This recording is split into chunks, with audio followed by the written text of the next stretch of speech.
Hello friends, Radhe Krishna. Welcome to Shyam Devani ji. तो दोस्तों, आज की मेरी इस वीडियो में मैं आप लोगों को कार्तिक मास महात्म का 19वां अध्याय सुनाने वाली हूँ। तो ध्यानपूर्वक। तो दोस्तों, आप मेरे लड्डू गोपाल जी के दर्शन करते रहिए और मैं आपको अध्याय सुना देती हूँ। तो सुनिए ध्यान से। श्री विष्णु मम हृदय में प्रेरणा करने वाले नाथ, लिखूं महात्म कार्तिक, राखो सिर पर हाथ। राजा पृथु ने पूछा, हे नारद जी, अब आप ये कहिए कि भगवान विष्णु ने वहां जाकर क्या किया तो जलंधर की पत्नी का पतिव्रत किस प्रकार भ्रष्ट हुआ। नारद जी बोले, जलंधर के नगर में जाकर विष्णु जी ने उसकी पतिव्रता स्त्री वृंदा का पतिव्रत भंग करने का विचार किया। वे उसके नगर में उद्यान में जाकर ठहर गए और रात में उसको स्वप्न में दिखाई दिए। तो वो भगवान विष्णु की माया और विचित्र कार्य पद्धति थी। और उसकी माया द्वारा जब वृंदा ने रात में वह सपना देखा कि उसका पति नग्न होकर सिर पर तेल लगाए महिष पर चढ़ा है, वह काले रंग के फूलों की माला पहने हुए है तथा उसके चारों हिंसक जीव हैं और सिर मुड़ाए हुए अंधकार में दक्षिण दिशा की ओर जा रहा है, उसने नगर को अपने साथ समुद्र में डूबा हुआ इत्यादि बहुत से स्वप्न देखे। तत्काल ही वह स्वप्न का विचार करने लगी। इतने में उसने सूर्य देव को अर्घ्य देते हुए देखा तो सूर्य में उसे एक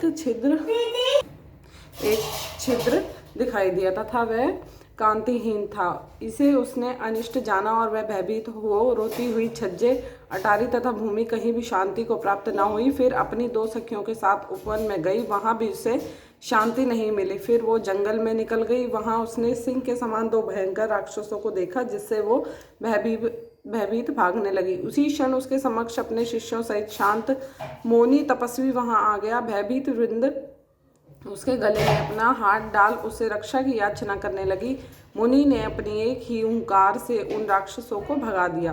वृंदा को आश्चर्य हुआ तथा वह भय से मुक्त हो मुनिनाथ को हाथ जोड़ प्रणाम करने लगी। फिर उसने मुनि से अपने पति के संबंध में उसकी कुशल क्षेम का प्रश्न किया। उसी समय दो वानर मुनि के समक्ष आकर हाथ जोड़ खड़े हो गए और ज्यों ही मुनि ने भ्रकुटी संकेत किया त्यों ही वे उड़कर आकाश मार्ग से चले गए। फिर जलंधर का सिर और धड़ लिए मुनि के आगे आ गए। तब अपने पति को मृत हुआ जान वृंदा मूर्छित हो पृथ्वी पर गिर पड़ी और अनेक प्रकार से दारुण विलाप करने लगी। पश्चात उसे मुनि से कहा कि हे कृपानिधे, आप मेरे इस पति को जीवित कर दीजिए। पतिव्रता दैत्य पत्नी ऐसा कहकर दुखी श्वासों को छोड़कर मुनीश्वर के चरणों पर गिर पड़ी। तब मुनीश्वर ने कहा कि ये शिवजी द्वारा युद्ध में मारा गया है, जीवित नहीं हो सकता, क्योंकि जिस भगवान शिव मार देते हैं जिसे, वह कभी जीवित नहीं हो सकता। परंतु शरणागत की रक्षा करना सनातन धर्म है, इसके कारण कृपा कर मैं इसे जलाए देता हूँ। नारद जी ने आगे कहा, वह मुनि साक्षात विष्णु ही थे जिन्होंने यह सब माया फैला रखी थी। वह वृंदा के पति को जीवित करके अंतर्ध्यान हो गए। जलंधर ने उठकर वृंदा को आलिंगन किया और मुख चूमा।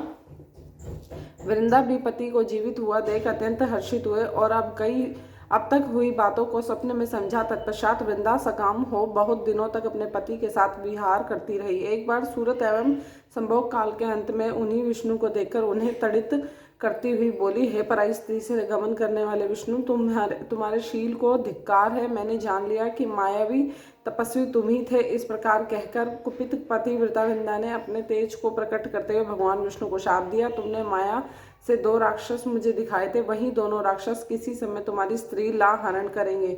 सपेश्वर जो तुम्हारा शिष्य बना है, यह भी तुम्हारा साथी रहेगा। जब तुम अपनी स्त्री के विरह में दुखी होकर विचरोगे, उस समय वानर ही तुम्हारी सहायता करेंगे।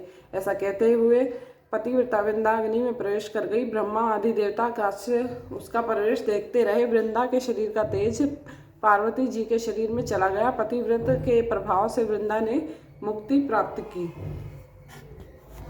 तो दोस्तों, ये था 19वां अध्याय। मैंने आप लोगों को सुना दिया है और मैं उम्मीद करती हूँ आप लोगों को समझ आया होगा। आपने मेरे लड्डू गोपू का भी दर्शन कर लिए। वूलन ड्रेस इनकी निकल चुकी है और ये बहुत क्यूट से लग रहे हैं।